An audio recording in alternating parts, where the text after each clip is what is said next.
Muy buenos días, queridos hermanos, gracias por este tiempo y vamos a compartir una pequeña porción continuando con la carta a los romanos, como habíamos empezado en un principio, que podamos seguir aprendiendo de lo que Pablo ha escrito en esta carta. Y le voy a leer desde el capítulo 1, del versículo 13 al 17. ¿Sí? Romanos, capítulo 1, versículo 13 al 17. Dice así: Pero no quiero, hermanos, que ignoréis que muchas veces me he propuesto ir a vosotros, pero hasta ahora he sido estorbado para tener también entre vosotros algún fruto, como entre los demás gentiles. A griegos y a no griegos, a sabios y a no sabios soy deudor. Así que en cuanto a mí, pronto estoy a anunciaros el Evangelio también a vosotros que estáis en Roma.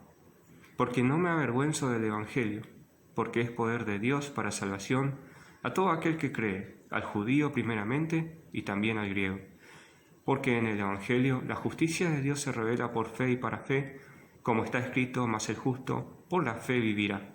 ¿Sí? Y en primer lugar, quería recordarles, si nosotros habíamos visto en un principio cómo Pablo se dirigía en esta carta a los hermanos romanos, cómo él se dirigía y estaba con todo el gozo de saber que estos hermanos crecían en la fe, ¿sí?, en el lugar donde ellos estaban.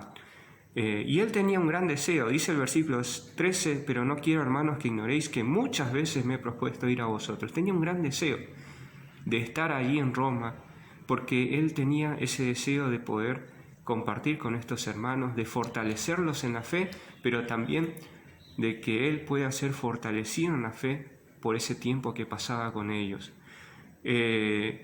Y a veces en esta situación Pablo no entendía por qué él no podía estar ahí. Quizás él no entendía en ese momento, pero qué bueno que haya sido así. En ese tiempo que Pablo no estuvo en Roma, Pablo escribió esta carta. Y esta carta ha sido una bendición para cada uno de nosotros, porque nos ha llegado hasta hoy en día a nosotros y hoy nos sirve de gran enseñanza para nuestras vidas. Por lo tanto, a veces nosotros podemos pensar, ¿sí?, ¿por qué las situaciones no son lo que esperamos? Y podemos confiar en ese tiempo en la soberanía de Dios, sabiendo que Dios obra para bien frente a todas las situaciones, así como a Pablo estuvo obrando para que él pudiera llegar a escribir esta carta y pudiéramos ser bendecidos.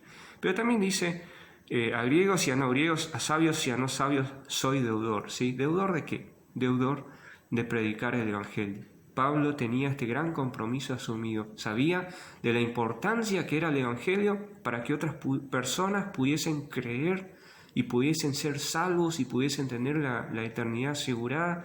Y nosotros tenemos este gran compromiso hoy en día de predicar de una u otra manera el Evangelio a las personas que tenemos a nuestro alcance, de orar por ellos, de predicar.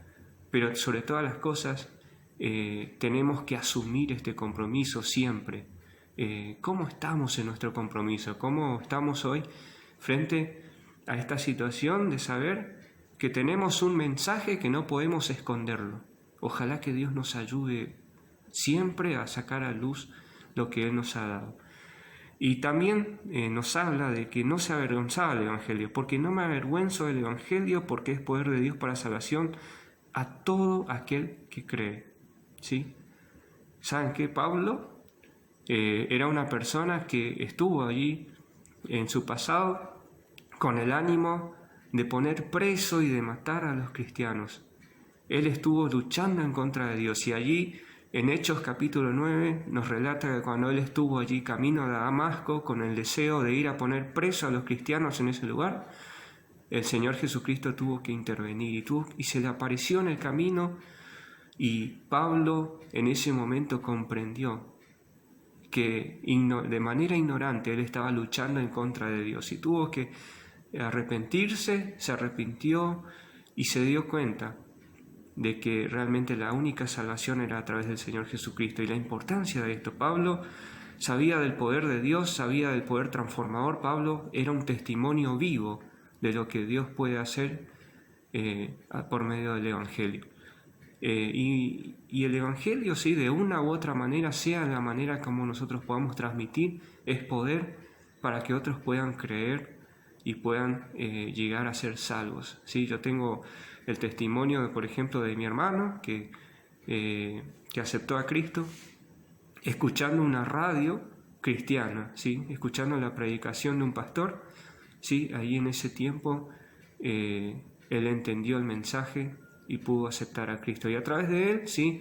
Dios me habló a través de él y me acuerdo que cuando me habló, ¿sí? Abrió esta carta, justamente la carta a los Romanos, y estuvimos leyendo algunos versículos y yo pude creer también en esta salvación.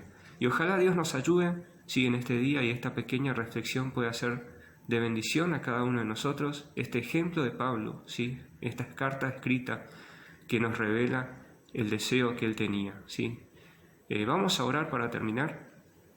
Señor, estamos en tu presencia y te pedimos tu bendición, tu ayuda, para que podamos seguir predicando, para que podamos seguir tomando conciencia, para que podamos ser como Pablo, personas que entregadas completamente a ti para poder dar este mensaje maravilloso de salvación a otras personas, y ayúdanos frente a todas las herramientas que puedan haber a poder ser un canal de bendición a todas las personas que podamos tener alcance. Gracias por este pequeño devocional que nos das esta mañana y pedimos tu bendición para cada uno de los hermanos. En el nombre del Señor Jesús. Amén.